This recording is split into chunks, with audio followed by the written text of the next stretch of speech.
আসসালামু আলাইকুম। এনটিআরসি নিয়োগ বিধিতে ফের পরিবর্তন আসছে। নতুন কি যুক্ত হচ্ছে বিস্তারিত জানতে সম্পূর্ণ ভিডিওটি মনোযোগ সহকারে দেখুন, কেননা এটি একটি গুরুত্বপূর্ণ নিউজ হতে যাচ্ছে। তার আগে অবশ্যই আমাদের চ্যানেলটি সাবস্ক্রাইব করে পাশে থাকা বেল বাটনটি অন করে রাখবেন পরবর্তী ভিডিওর জন্য। বেসরকারি শিক্ষা প্রতিষ্ঠানে প্রবেশ পর্যায়ে শিক্ষক নিয়োগের বিধিমালা আবারও পরিবর্তন করা হচ্ছে। এর ফলে সদ্য তৈরিকৃত বিধিমালাটা পুনরায় জনপ্রশাসন মন্ত্রণালয়ে সংশোধনের জন্য পাঠানো হবে। ইতিমধ্যে এ বিষয়ে নীতিগত অনুমোদন দিয়েছে শিক্ষা মন্ত্রণালয়। বুধবার শিক্ষা মন্ত্রণালয়ের মাধ্যমিক ও উচ্চশিক্ষা বিভাগের একটি সূত্র জানিয়েছে, বেসরকারি শিক্ষক নিবন্ধন ও প্রত্যয়ন কর্তৃপক্ষের এনটিআরসিএ নিয়োগ পরীক্ষায় ভাইবার নম্বর যুক্ত করতে অনুরোধ করেছেন সংস্থাটির চেয়ারম্যান আমিনুল ইসলাম। এজন্য বিধিমালাটি পুনরায় সংশোধনের উদ্যোগ নেওয়া হয়েছে।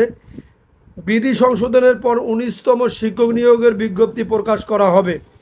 নাম অপ্রকাশিত রাখার শর্তে এনটিআরসির এক কর্মকর্তা বলেন, বেসরকারি শিক্ষক নিয়োগে বিজ্ঞপ্তি প্রকাশের দিন থেকে বয়স গণনা সহ বেশ কিছু পরিবর্তন এনে বিধি সংশোধন করা হয়েছিল।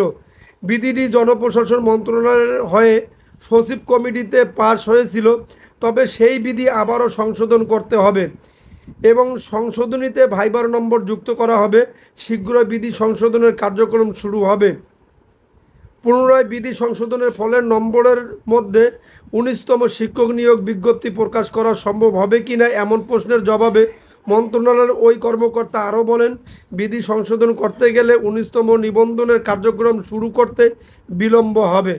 বিষয়টি এনটিআরসিকে অবহিত করা হয়েছিল, তবে যেহেতু ভাইবার নম্বর নিয়ে বেশ আলোচনা সমালোচনা হয়েছে, সেহেতু এটি বিধিতে যুক্ত হওয়াকে আমরা ইতিবাচক হিসাবেই দেখছি।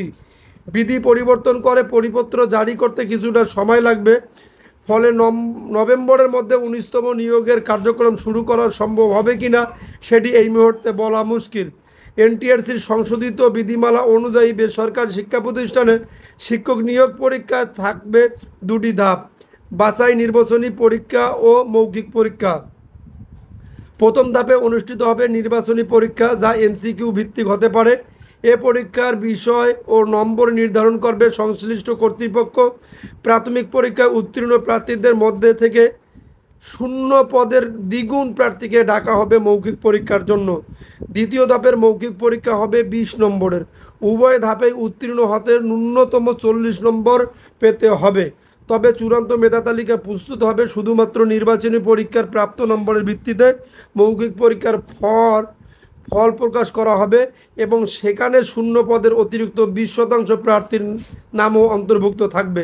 চূড়ান্তভাবে উত্তীর্ণরা 3 বছরের জন্য একটি সনদ পাবেন। এই সনদধারীরাই সরাসরি নিয়োগ পাওয়ার জন্য যোগ্য হবেন।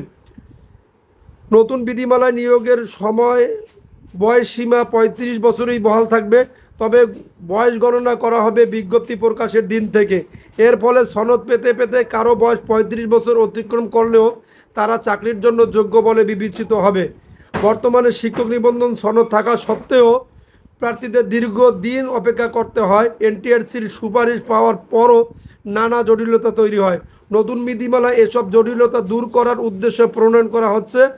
জানতে চাইলে এনটিআরসি চেয়ারম্যান মোহাম্মদ আমিনুল ইসলাম বলেন, পরিবর্তিত পদ্ধতিতে পুরো প্রক্রিয়া তথ্য প্রযুক্তির নির্ভর হবে। এতে আইনি জটিলতা কমবে এবং নিয়োগ কার্যক্রম দ্রুত শেষ করা সম্ভব হবে। বেসরকারি শিক্ষা প্রতিষ্ঠানের প্রধানরা এই পদক্ষেপকে ইতিবাচক বলে মনে করছেন। তাদের মতে বিসিএস এর আদলে সরাসরি পরীক্ষা নেওয়া হলে যোগ্যতার ভিত্তিতে শিক্ষক নিয়োগ নিশ্চিত করা সহজ হবে। দীর্ঘদিন ধরে সুপারিশ ও বিভিন্ন প্রভাবের কারণে যে বাধা তৈরি হচ্ছিল, নতুন ব্যবস্থায় তা অনেকটাই দূর হবে বলে তারা আশা করছেন। যদি আপনাদের নিউজটি ভালো লেগে থাকে তাহলে অবশ্যই আমাদের চ্যানেলটি সাবস্ক্রাইব করে পাশে থাকা বেল বাটনটি অন করে রাখবেন পরবর্তী ভিডিও